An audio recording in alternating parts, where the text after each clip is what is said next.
A paz esteja com todos vocês que está aí, que vai nos prestigiar, ouvindo e vendo esse vídeo. É o nosso estudo da Escola Bíblica Dominical. É um prazer tê-los conosco. Antes de iniciarmos a nossa aula, gostaria de fazer uma oração a Deus, para que Deus possa trazer luz para o nosso estudo, para que nós possamos crescer na graça e no conhecimento do nosso Deus. Para quem não sabe, eu sou o pastor Eduardo Neves, pastor da comunidade cristã Videira, situado ali na rua Manuel de Freitas, número 43, no bairro Jardim Alvorada. Então vamos estar orando e clamando a Deus, com certeza teremos um estudo muito produtivo. Senhor eterno Deus, nós te agradecemos e te louvamos por esse dia estarmos reunidos para aprendermos mais da tua palavra.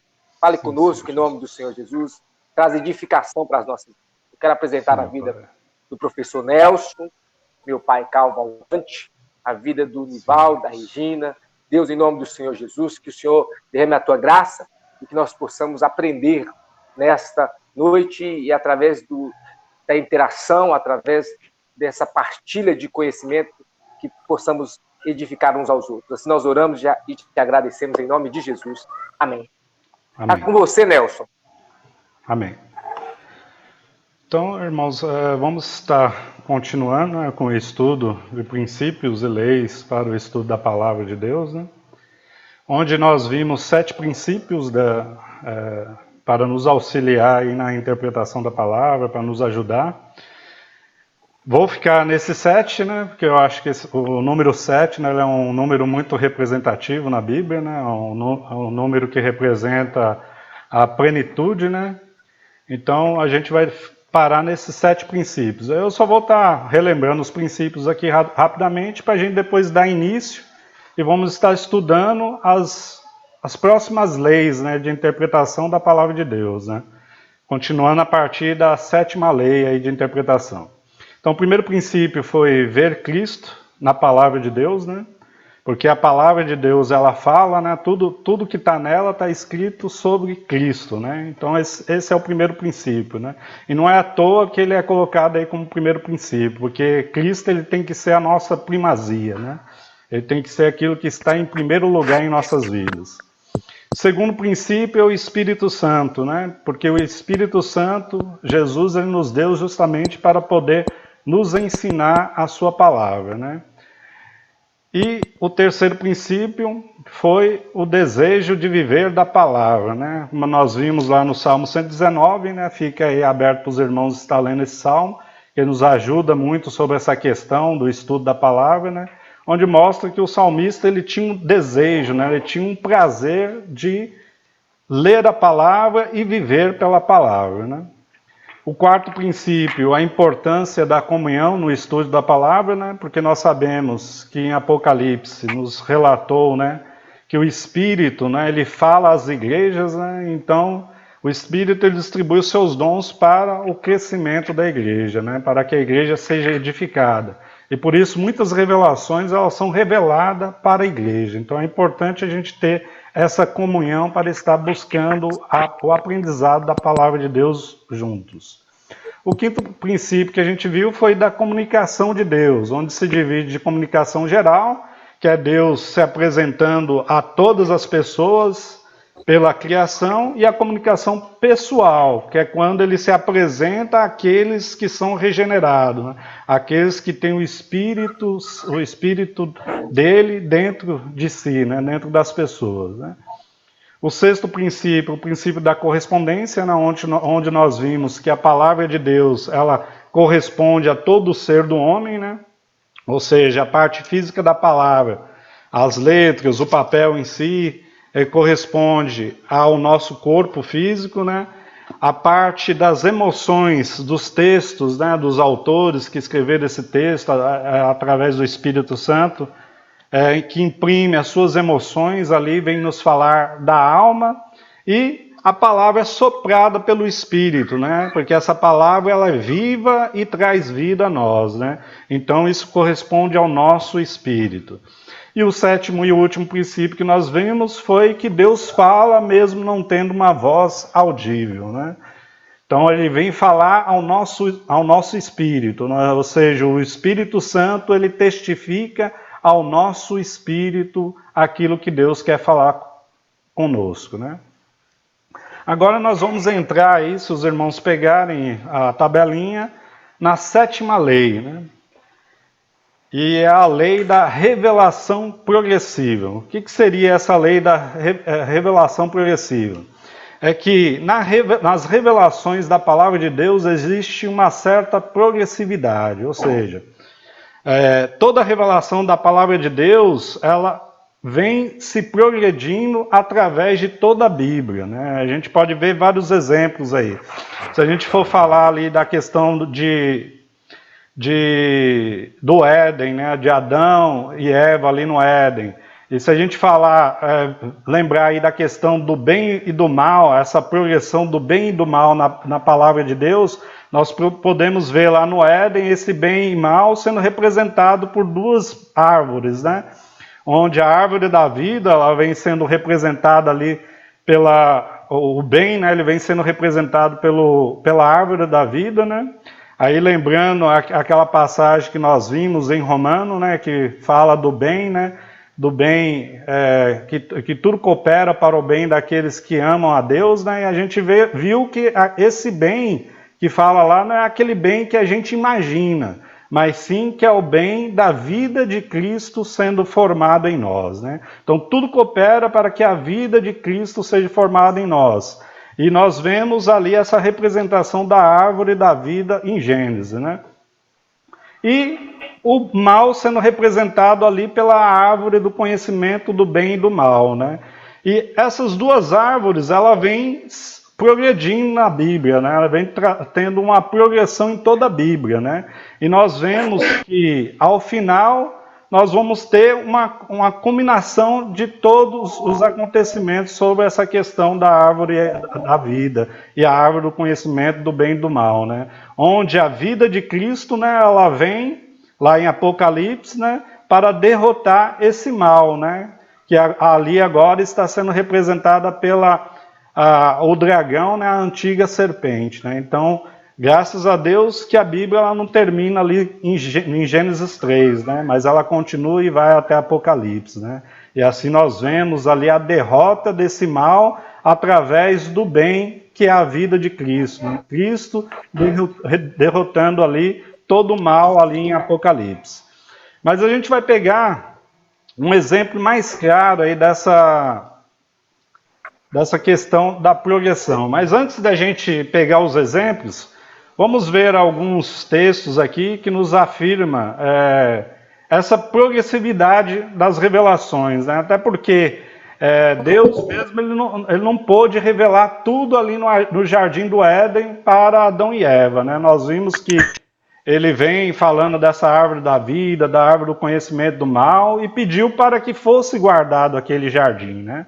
Porém, ele não falou do que a palavra de Deus não nos relata do que deveria estar guardando, Adão e Eva guardando o jardim, né? Mas aí a gente vê que no decorrer da Bíblia vem nos revelar isso, né? E o próprio Cristo, ele também nos fala sobre essa questão dessa revelação progressiva, né? Vamos abrir lá em João 16, João 16, 12. Diz assim, João capítulo 16, verso 12. Ainda tenho muito que vos dizer, mas vós não podeis suportar agora.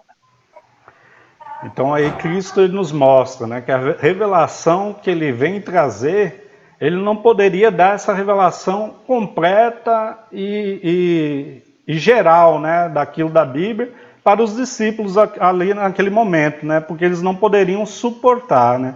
Então a gente vê que essas revelações ela vem sendo dada gradativamente em uma progressão na palavra de Deus, né. E muitas vezes essa revelação progressiva, ela está relacionada também com o nosso crescimento espiritual. A gente pode ver nisso em uma fala de Paulo. Aí a gente abre lá em 1 Coríntios, vamos ler o capítulo 3, verso 2, que a gente vai ver que Paulo nos mostra essa questão, né? Que existe cada tipo de alimento onde a pessoa só vai poder suportar aquele alimento quando estiver com um amadurecimento da sua vida espiritual maior, né? Então, nós vamos estar vendo isso aí agora em 1 Coríntios 3, verso 2. Tive de alimentá-los com leite e não com comida forte, pois vocês não estavam prontos para isso, e ainda não estão prontos.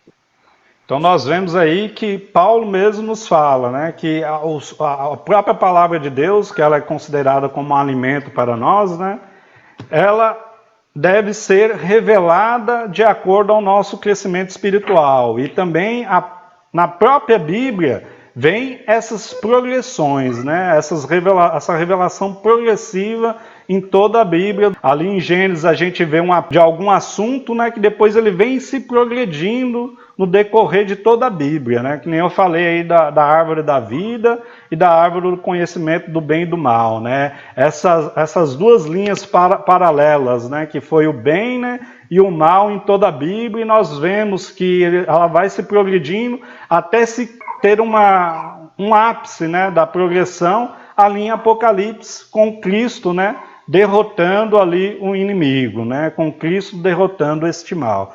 E nós vemos aí que em 1 Coríntios 3, 2, né, Paulo fala que essa progressão, né, da revelação, ela também está ligada diretamente também com o nosso crescimento espiritual, né? Então, se a gente ainda se permanecer infantis espiritualmente, nós vamos estar tomando leite da palavra, né? Nós não vamos estar com o alimento sólido da palavra, né? E ali ele fala em Coríntios, né, para aquela igreja que era uma igreja muito carnal, né, que estava acontecendo isso, né, que Paulo não estava conseguindo dar um alimento mais sólido, mas sim tendo que rebaixar ali as revelações para um alimento mais, um leite, né, um alimento mais ao nível da espiritualidade ali de Coríntios, né. Aí agora a gente vai pegar um exemplo, né, um exemplo bastante conhecido aí da palavra de Deus, né, para a gente poder ver essa progressão em toda a palavra, né, que é bom a gente ver exemplos, né, para a gente entender. Eu falei de um modo geral aí essa parte de Gênesis, né, mas a gente vai ver sobre a questão da revelação progressiva do Cordeiro, né. Então, eu peço aos irmãos que estejam abrindo a palavra suas aí, a Bíblia, Gênesis 22, versículo 7. A gente vai ver aí a primeira menção da palavra cordeiro na Bíblia, né? E depois a gente vai estar analisando um pouco dessa progressão do cordeiro aí sobre a Bíblia, sobre várias passagens da Bíblia.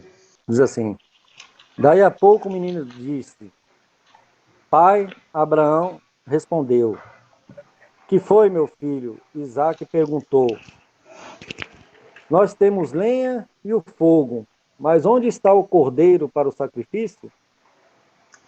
Em algumas versões ainda chama aí de o cordeiro para o holocausto, né? Se os irmãos tiverem outras versões vão ver isso, né? Você falou se alguém tiver outra versão, a minha fala holocausto também. Ok. Então nós vemos aí que a primeira menção da palavra cordeiro vem aí nessa passagem de Isaque e Abraão, né, onde fala o cordeiro para o holocausto, né, que não é um cordeiro apenas para sacrifício, né, era uma coisa mais abrangente, né, era um cordeiro ali para holocausto. Porém, quando a gente vai percorrendo a Bíblia, a gente chega lá em Êxodo 12, vamos abrir Êxodo 12 para ver, nós vamos ver essa progressão aí da revelação do Cordeiro, né? Êxodo 12, verso 3. Falei a toda a congregação de Israel, dizendo: aos 10 deste mês, tome cada um para si um cordeiro, segundo as casas dos pais, um cordeiro para cada família. Então nós vemos aí aqui agora um cordeiro para algo mais específico, né? Um cordeiro pascal, né? Um símbolo ali importante do sacrifício do Senhor, que precisava ser imolado ali para libertar o povo do Egito, né? Mas a gente vê que ainda não tem uma relação ainda com o Messias, com Cristo. Nós sabemos pelo conhecimento que já temos, né? Mas se a gente estivesse pegando a Bíblia pela primeira vez, estivesse lendo aí sobre a revelação do Cordeiro, nós não imaginaria que esses cordeiros tivessem uma tipificação com Cristo, né?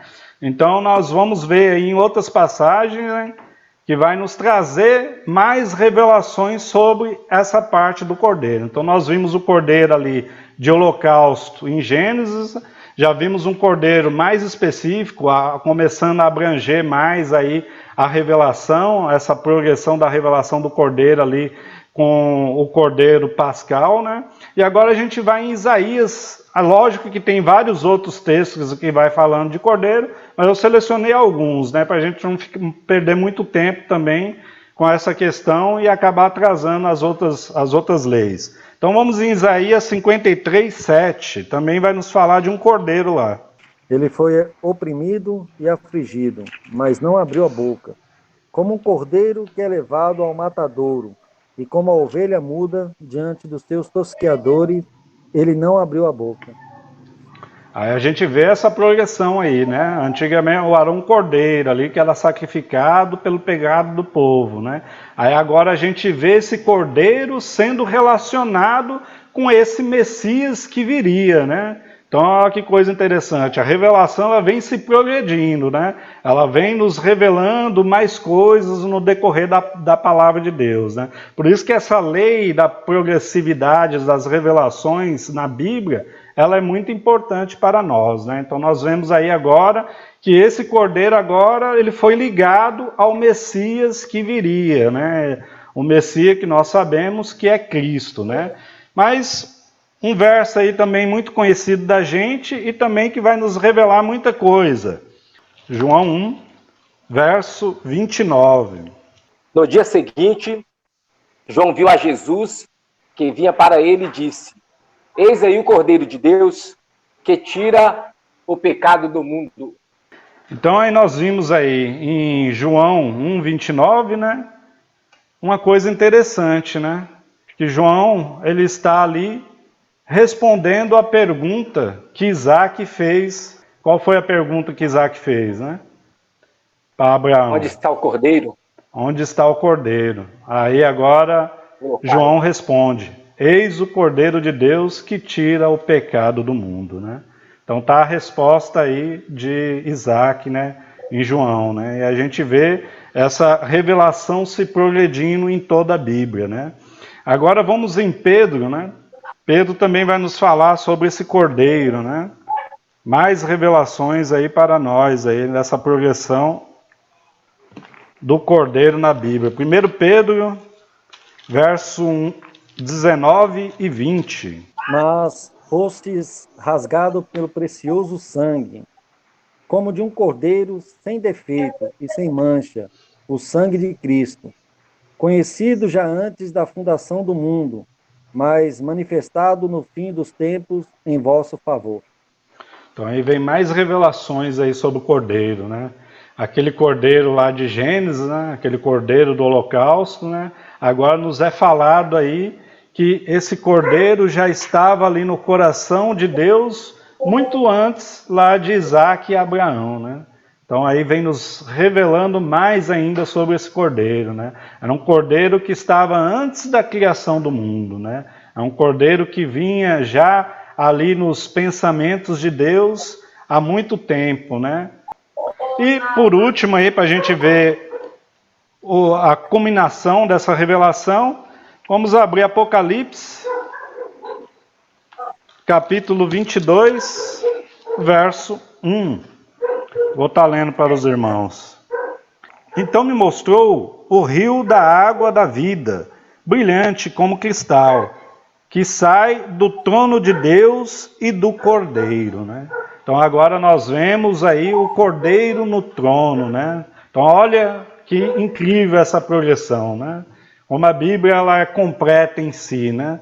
Então essa revelação assim progressiva desse cordeiro, né? Um cordeiro de holocausto em Gênesis, né?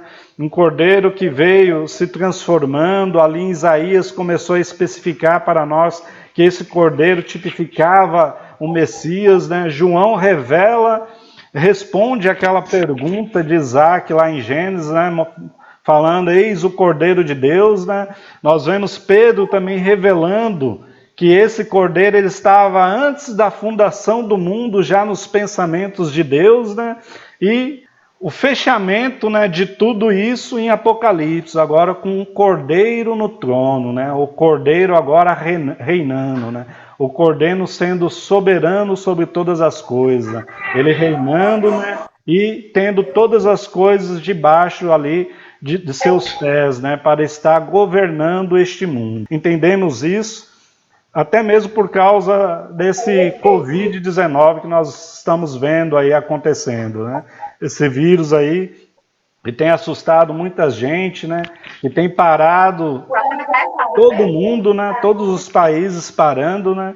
Então nós vemos aí que esse vírus aí está sob o controle de Deus, né? E nós temos que ter em mente isso, né? Deus está controlando tudo, né? E que nós devemos mesmo é pedir que seja feita a vontade dele, né? E que ele esteja agindo de acordo aos seus planos, né? Aos seus planos de estar retornando aqui uma segunda vez, né?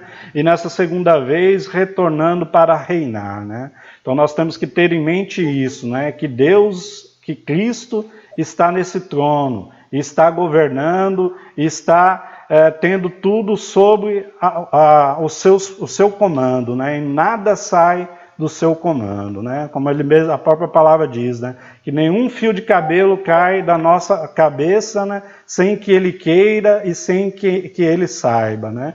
Mas é lógico que a gente não deve pensar que Deus ele faz o mal, né, irmãos? Porque senão a gente vai estar imaginando que Deus ele é maldoso também, né? Então a gente tem que ter em mente que Deus ele permite que certas coisas aconteçam para que o homem se volte a ele, né? Deus está sempre buscando essa conversão do homem, né? E às vezes essas coisas ruins que Deus permite que aconteça, né? Vem ali para tentar fazer com que um homem se volte para ele, né? Para que o homem creia que ele existe, que ele está ali querendo que o homem venha em direção a ele, né? Querendo buscar alguém, né? Até porque muitas vezes a gente pega aquele trecho da Bíblia que fala que toda autoridade, né, vem de Deus, né? E fica... A gente imagina, né? Mas se toda autoridade vem de Deus, então foi Deus que colocou Hitler, né? Foi Deus que colocou tantos ditadores, né? Que matou tantas pessoas, né? Que fez tantas pessoas perecer. Mas aí a gente tem que imaginar que não é bem assim. A autoridade ele vem de Deus, né? Deus só dá autoridade a quem ele quer, né? Mas porém tem algumas autoridades que vêm da vontade permissiva de Deus, né? Que Deus permite que aquilo aconteça. Até mesmo porque Israel, por exemplo, quando estava que Deus estava querendo ser o seu rei, né? Israel não queria que ele reinasse sobre eles, né? E pediu reis, né? E nós vimos lá que naqueles reis que passaram ali por Israel, muitos vieram trazer muitos problemas para o povo de Israel, né? Muito sofrimento, né? Mas porque Deus ele queria reinar sobre eles, mas eles não queriam que Deus reinasse sobre eles, né? E eles escolhiam os seus reis e Deus permitia. E com essa permissão, Deus ia trabalhando naquele povo, né? Para ver se o povo voltava a ele, né? Se voltava a ele e buscava ali os seus caminhos, né? Então a gente tem que entender essa questão aí nessa parte de que toda autoridade vem de Deus. Realmente, toda autoridade vem de Deus, mas às vezes Deus dá a sua autoridade ou permite a sua autoridade naquelas pessoas em que o povo ali está escolhendo, né? Em que o povo está querendo, né? Deus fala, vocês estão querendo? Então eu permito. E ali vem acontecer muitas coisas, né? Que às vezes a gente fica pensando, mas Deus deu autoridade a essa pessoa, mas Deus permitiu aquilo, para que o povo retornasse a ele, né? E para que o seu propósito maior viesse a se cumprir, né? Então a gente tem que tirar um pouquinho de mente disso, de falar toda autoridade vem de Deus. Então a gente escolheu ali um presidente, né? E esse presidente às vezes está cometendo muitos erros, cometendo muitas coisas, né? A gente acaba atribuindo esses erros a Deus, né? Quando a gente pensa dessa maneira, né? Mas na verdade Deus permitiu a vontade que o povo tinha de ter aquele governante, né? Aí nessa permissão Deus vem fazendo ali que aconteça o seu propósito também. Vamos agora, aí a gente viu essa sétima lei, né? A lei da progressividade das revelações na Bíblia. Agora nós vamos ver a oitava lei, que nos fala da discriminação, né? O que seria essa oitava lei da discriminação? É que devemos fazer distinção onde Deus faz diferenças de uma determinada palavra, termos ou assunto, né, na Bíblia, né? Então tem momentos na palavra de Deus, né, que ele coloca uma palavra lá, e aí muitas coisas vai nos ajudar a ter um pouco do conhecimento das línguas originais da Bíblia, né? Que isso que vai nos ajudar a diferenciar algumas palavras, né? Que às vezes na nossa tradução é a mesma, né? Mas é lógico que eu não estou falando que os irmãos têm que todos fazer um curso de hebraico, um curso de grego, né? Mas nós devemos confiar em determinados irmãos que já fizeram esse tipo de estudo, né? E buscar, né, ter determinados irmãos, né, que nós confiamos e que nós vemos que eles realmente têm uma vida com Deus, né, e buscar a partir desses irmãos ali o conhecimento dessas línguas, né? Se a gente não tem condições de estudar essas determinadas línguas que estão na Bíblia, né? Então aí a gente vai ver que Deus, em determinados momentos, ele usa a mesma palavra, mas porém ele faz uma distinção usando essa mesma palavra. Em outros momentos, ele usa palavras diferentes para fazer essa distinção. Então isso que é a lei da discriminação, né? O livro de João, capítulo 1, vamos ler o verso 12. Aí outro abre em Mateus 5:9, porque aí vai ter as duas palavras aí, que a gente vai estar utilizando aqui, para a gente ver a diferença entre elas, né? É uma mesma palavra, mas a gente vai ver que no grego elas têm escritas diferentes, né? São palavras diferentes, porém na nossa tradução ela vem com a mesma palavra. João 1, versículo 12. Mas a todos quantos o receberam, deu-lhes o poder de serem feitos filhos de Deus, aos que creem no seu nome. Então eu quero que os irmãos prestem atenção aí na palavra filhos, né? Essa palavra filhos, que aí em João é a palavra teknon, né? Aí ele vem nos falar de filhos, né? Mas a gente vê aí que ele fala que todos que creram, todos aqueles que creem no seu nome são filhos de Deus, né? São feitos filhos de Deus. Agora abre Mateus 5:9. Bem-aventurados os pacificadores, porque eles serão chamados filhos de Deus. Então nós vemos aí a mesma palavra filhos. Mas e aí? Ora, não era só crer para ser filho de Deus, agora tem que ser um pacificador? E ser pacificador não é uma coisa muito fácil, né, irmãos? Imagina aí você entre uma briga de dois irmãos aí, você tentando ir pacificar. Muitas vezes você acaba entrando na briga, né? Para tentar pacificar, né? Então a gente já vê aí que lá em João nos falou que bastava crer para ser filho de Deus, e agora o próprio Cristo está falando que não basta só crer, que você tem que ser um pacificador para ser filho de Deus. Mas aí a gente vai entender com essa lei da discriminação. Como é que a gente vai entender isso?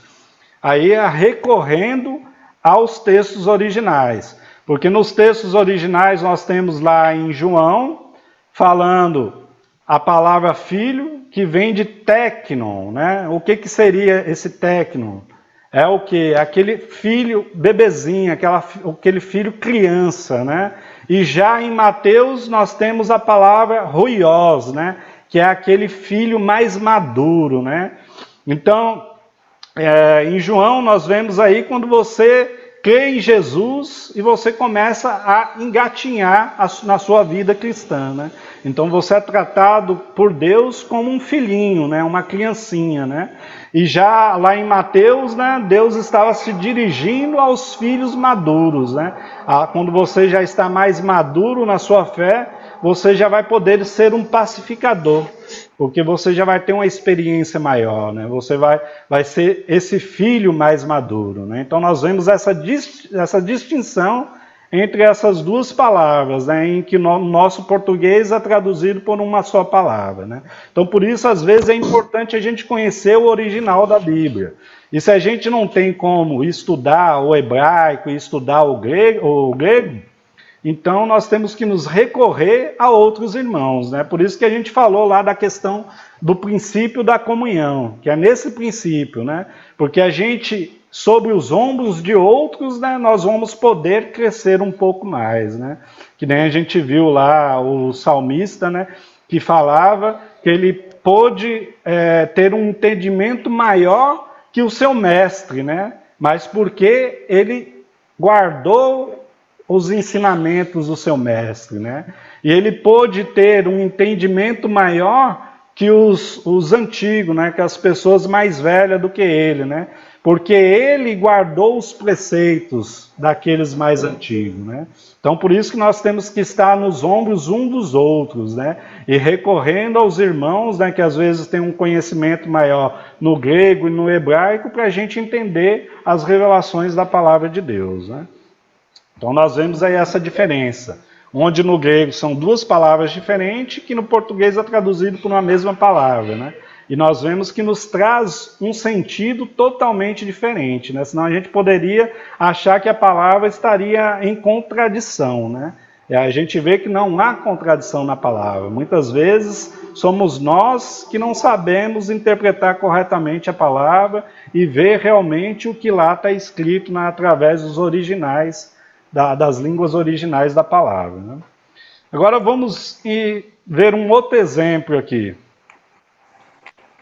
Vamos abrir nossas Bíblias em Romanos 10. Aí já vai nos falar de uma palavra que é usada a mesma palavra. Tanto no grego quanto na nossa tradução é a mesma palavra, não é uma palavra diferente. Mas, porém, a gente vai ter que analisar o contexto dessas duas passagens e analisar o contexto de toda a Bíblia para entendermos o que cada texto está querendo nos revelar. Vamos abrir Romanos 10, 9. A saber, se com a tua boca confessares ao Senhor Jesus e em teu coração creres que Deus o ressuscitou dentre dos mortos, serás salvo. Então aí a palavra que a gente vai estar estudando é a salvação, o salvo aí, né? Então nós vemos aí que para ser salvo basta crer, é o que está nos falando aí esse verso em Romanos. Mas se a gente for lá em Tiago, vamos lá em Tiago 1, 21. Vamos ver o que ele está nos revelando, Tiago 1, 21. Por isso, rejeitando toda a imundícia e superfluidade de malícia, recebei com mansidão a palavra em vós enxertada, a qual pode salvar as vossas almas.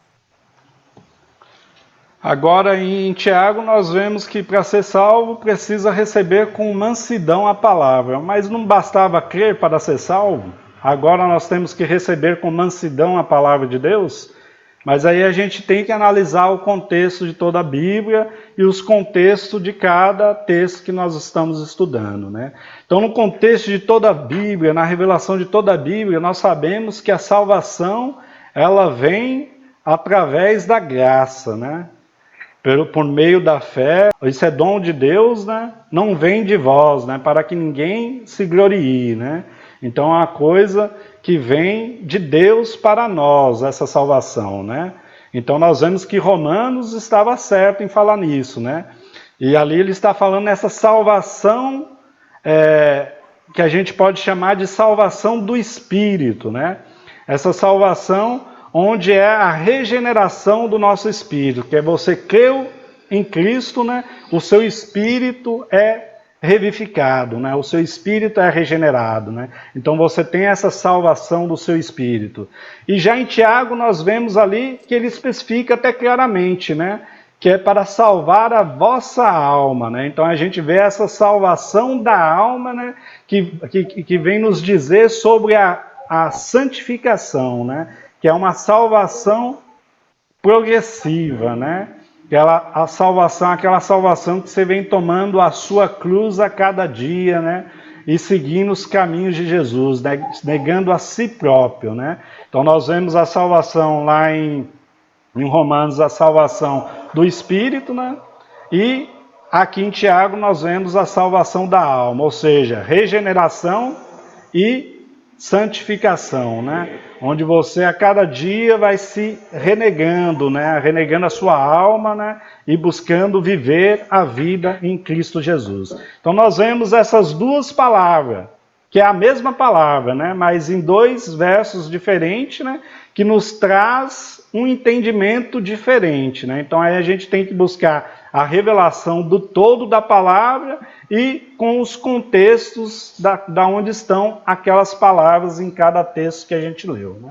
Então isso que a gente deve sempre ter essa lei da discriminação em mente, né? Que em certos pontos da palavra de Deus ele está distinguindo. Às vezes uma mesma palavra que ele usa num determinado lugar não quer dizer que seja a mesma revelação em um outro determinado lugar. Então a gente tem que tomar cuidado. E tem aquelas palavras que às vezes no português se traduz com a mesma palavra e que Deus quer nos mostrar sentidos diferentes, né? Porque ele usa na palavra original outras palavras. Agora nós vamos para a última lei aí. É interessante, né? Que eu acabei os princípios no número 7, né, que é da plenitude, né, e aqui nós vamos acabar as leis no número 9, né, que nos fala ali dos 9 dons também ali, lá em Coríntios, né, os 9 dons espirituais, né. Então a lei agora da autoconsistência, a 9ª lei, né? Então a Bíblia sempre está de acordo consigo mesma. Essa lei da autoconsistência também nos é revelada aí pela teologia como a inerrância bíblica, né? Então o que é isso? A Bíblia ela nunca vai estar errada, irmãos. A gente tem que ter em mente isso, né? Quem vai estar errado somos nós, né, que somos falhos com as nossas interpretações, né? Aí para a gente ter um exemplo dessa inerrância bíblica e dessa questão da interpretação nossa, né, pessoal da Bíblia, vamos abrir uma passagem aí interessante da Bíblia, vamos abrir lá em Lucas. Então é Lucas 10, 25 e 29. E eis que se levantou um certo doutor da lei, tentando-o, e dizendo: Mestre, que farei para herdar a vida eterna? E ele lhe disse: que está escrito na lei? Como lês? E respondeu ele, disse: amarás ao Senhor teu Deus de todo o teu coração, e de toda a tua alma, e de todas as tuas forças, e de todo o teu entendimento, e ao teu próximo como a ti mesmo. E disse-lhe: respondeste bem, faze isso e viverás. Ele, porém, querendo justificar-se a si mesmo, disse a Jesus: e quem é o meu próximo? Então aí vai nos contar a história desse escriba, né, desse intérprete da lei, né, que vem até Jesus, né, e já com um coração maldoso, né, vem fazer um questionamento a Jesus, né, e ele faz o questionamento e Jesus o responde com 2 outras perguntas, né. É interessante que às vezes Deus ele trabalha dessa maneira em nossas vidas, né? E a gente tem muitos exemplos aí na Bíblia também dessa questão, né? De que muitas vezes a gente faz uma pergunta para Deus, né? E ele nos retorna com várias outras perguntas, né? A gente tem um exemplo de Jó, né? Que questionou a Deus muitas coisas, né? E depois Deus veio fazendo muito mais perguntas para ele e perguntas muito mais profundas, né? Aí nós vimos aí, né, o que está escrito na lei, né, e como é a tua interpretação, né, o que Jesus pergunta, né.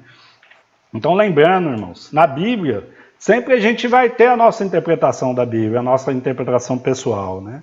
Mas nós não devemos buscar somente essa interpretação, porque ela, na maioria das vezes, irmãos, na grande maioria das vezes, ela vai estar errada, né?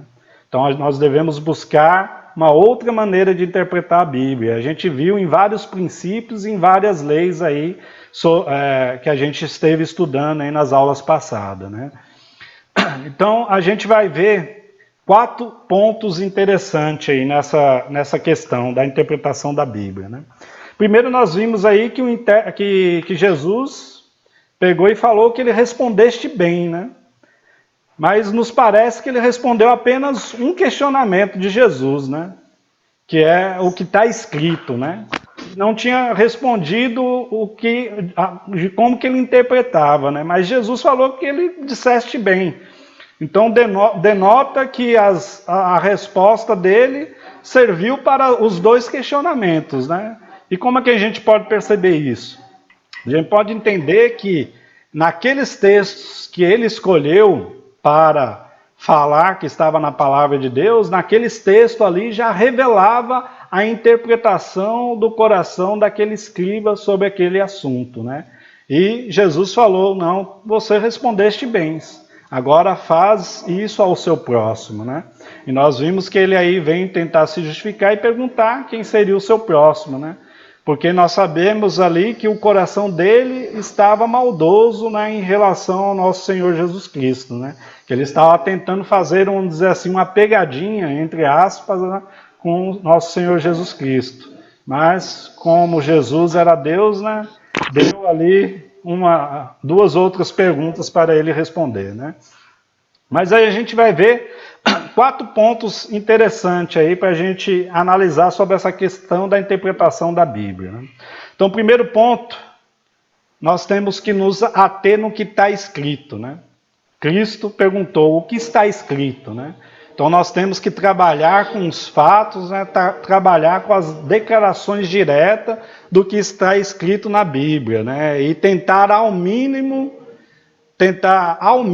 ficar levando a nossa mente em imaginações sobre aquilo que está escrito, né?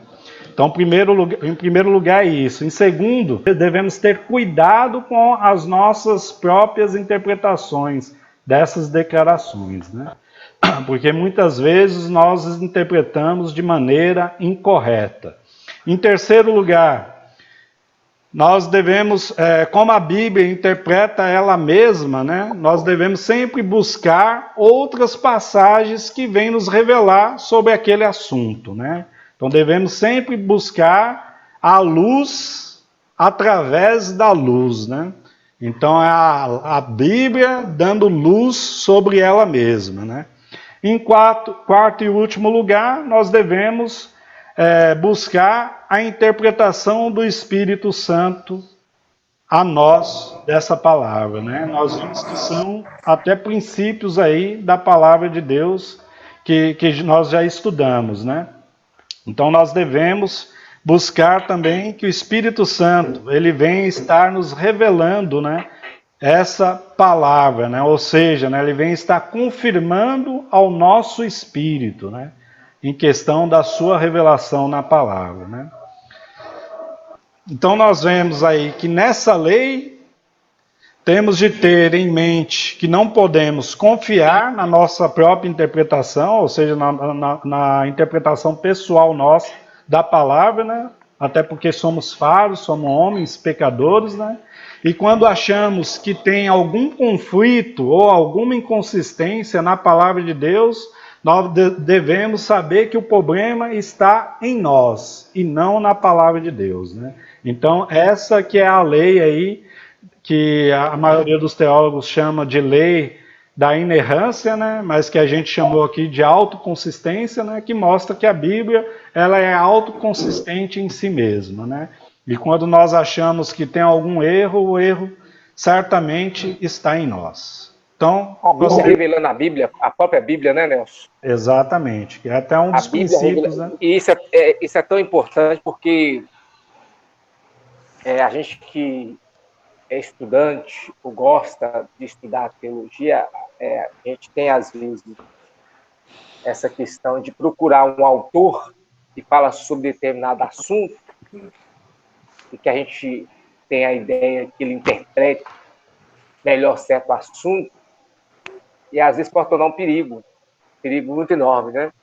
A gente apoiar apenas em interpretações, como você disse, pessoais. A Bíblia, ela interpreta a própria Bíblia. Isso não quer dizer que a gente não deve nos auxiliar em outros autores também, que são estudantes, como você já falou aí, a questão da lei da comunhão, né? Um apoiando o outro para estar crescendo, né? Para estar avançando. Você falou sobre a questão da lei da revelação progressiva, né? A gente vai progredindo, crescendo. Temos que ter em mente, né, que a Bíblia que tem que estar julgando os outros livros que a gente está usando, né? Nunca os outros livros. E não o livro julgando a Bíblia. Julgando a Bíblia. Né? Então, é a última lei que a gente estaria estudando, né? A partir da próxima aula a gente já vai entrar lá em João 15, né? Para estudar ali, tentar fazer uma interpretação verso a verso, usando todas essas leis e esses princípios que nós estudamos, né? E está buscando uma revelação de Deus, né, sobre essa passagem ali de João 15, que nos fala da videira, né? Então a gente vai estar buscando, estar estudando juntos aí, e que o Espírito Santo esteja revelando a nós, né, o que ele quer falar aos nossos corações, né? É só um adendo sobre a questão que eu achei interessante aqui. Lógico que tudo que foi falado faz a gente refletir, pensar, né? Trabalha esse lado da gente de querer crescer, mas sobre a lei da revelação progressiva. Quando João ele escreve aqui no livro de João, capítulo 16, verso 12, que é muito interessante, quando ele fala: ainda tenho muito que vos dizer, mas vós não podeis o suportar agora. A questão de nós aprofundarmos e crescermos no conhecimento de Cristo é tão importante, porque tem coisas que João está dizendo, eu não pude vos falar, tinha muita coisa ainda para vos dizer, mas não pude falar, porque vocês não tinham condições de suportar. O problema de não crescer, principalmente, né? O problema de não viver uma vida de oração, de consagração, de leitura da palavra, de reflexão, de tirar o nosso tempo para ter esse momento de comunhão com Deus, esse momento de estudo da palavra, de tirarmos tempo, não só depender dos cultos ou de escola bíblica dominical, né, dos trabalhos em si da igreja, mas ter essa consciência que nós precisamos estudar a palavra, né, e crescer nessa palavra. Então, tem muitas coisas que, às vezes, Deus quer derramar sobre as nossas vidas, mas por falta de maturidade, é isso que eu estou entendendo, às vezes, por falta de maturidade, tem muitas coisas ainda que não que já deveria ter acontecido e não aconteceu.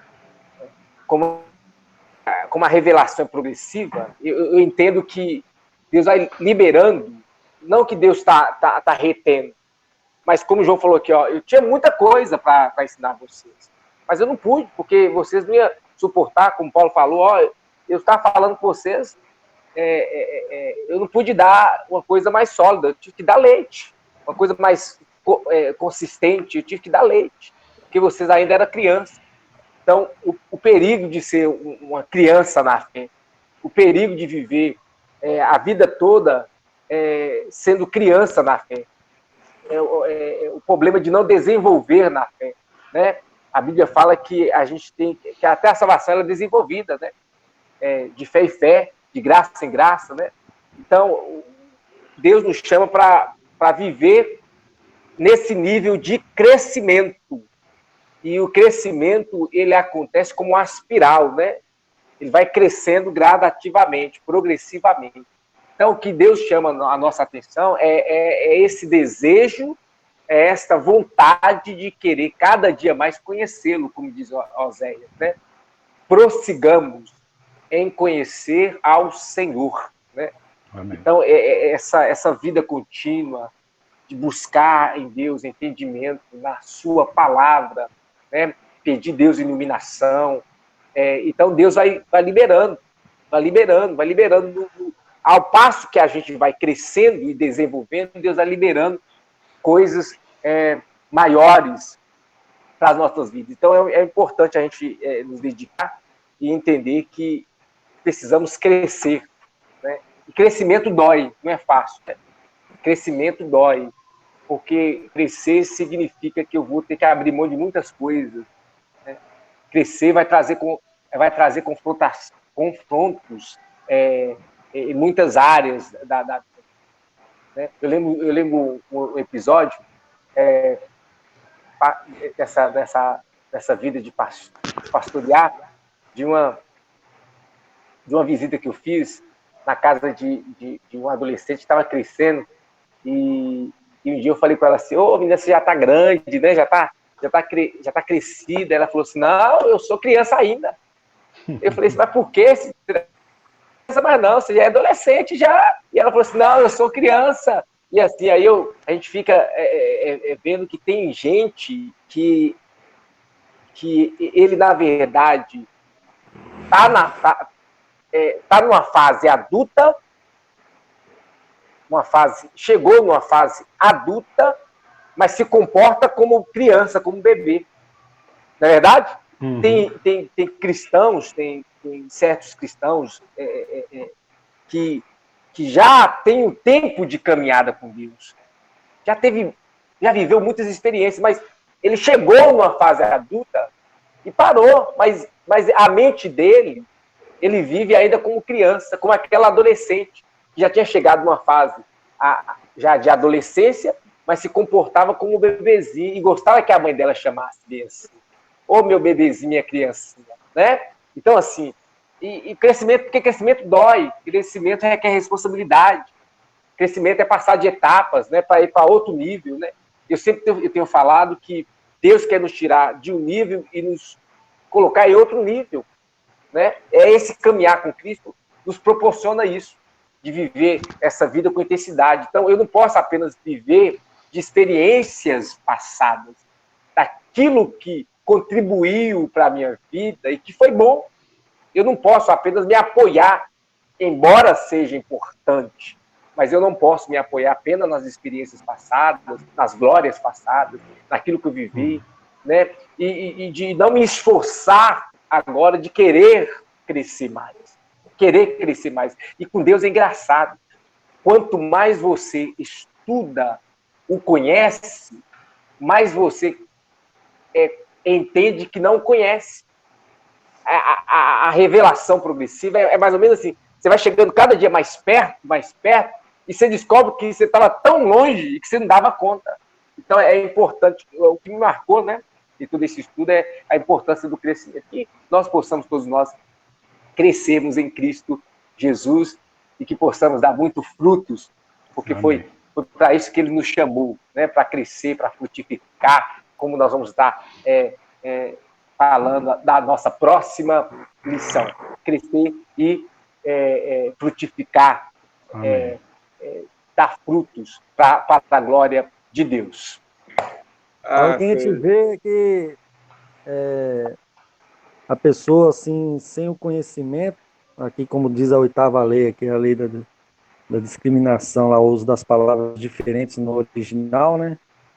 Muitas doutrinas foram criadas através de pessoas assim que não teve conhecimento real do que apenas uma palavra, né, com a diferenciação no grego, onde foi traduzida a palavra, e a gente vê que às vezes se cria uma certa doutrina errônea, né, através de textos que as pessoas pegam fora do contexto e fora do original pelo qual foi feita a Bíblia, né? Então é muito interessante isso, né?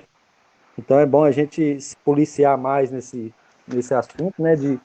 De antes de, às vezes, até levar uma palavra para os irmãos na igreja, né? Realmente se aprofundar se realmente aquilo que a gente está vendo ali, se aquilo realmente é o que diz a palavra pelo qual ela foi feita ali, foi escrita no original da Bíblia, né?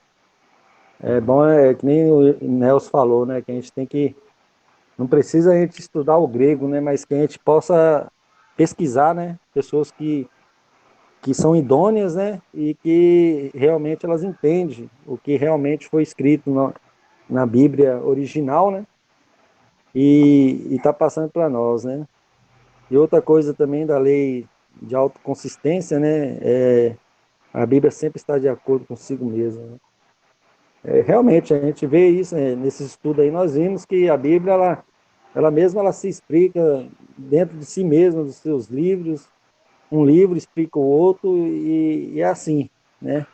Não tem inverdade na Bíblia, né? A palavra de Deus é a verdade. É só isso que eu queria dizer, né? Um bom estudo, que nós possamos passar para os próximos agora, né? Sempre firmes, né? E perseverando em procurar conhecer verdadeiramente a palavra de Deus. Amém. Em relação à lei da autoconsistência, eu estava pensando quanto que é perigoso hoje, porque as pessoas leem, interpretam aquilo que imaginam e que não está dentro da palavra, e o poder que hoje as pessoas têm de passar isso adiante, né?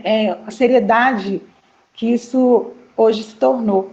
Não somente pessoas na igreja, que muitas vezes podem ler, interpretar e passar adiante, e pessoas seguem, pessoas acreditam, muitas pessoas não questionam se aquilo ali está dentro da palavra e vai aceitando e recebe isso sem questionar, sem ir lá buscar, sem ir lá passar a saber se aquilo ali realmente é o que está na palavra, como também em redes sociais, né? A pessoa hoje ela tem uma liberdade muito grande de se expressar. Então, às vezes ela lê uma coisa, passa de uma forma que muitas pessoas vão poder ter acesso àquilo ali, e de repente aquilo não é uma verdade, não é o que está na palavra.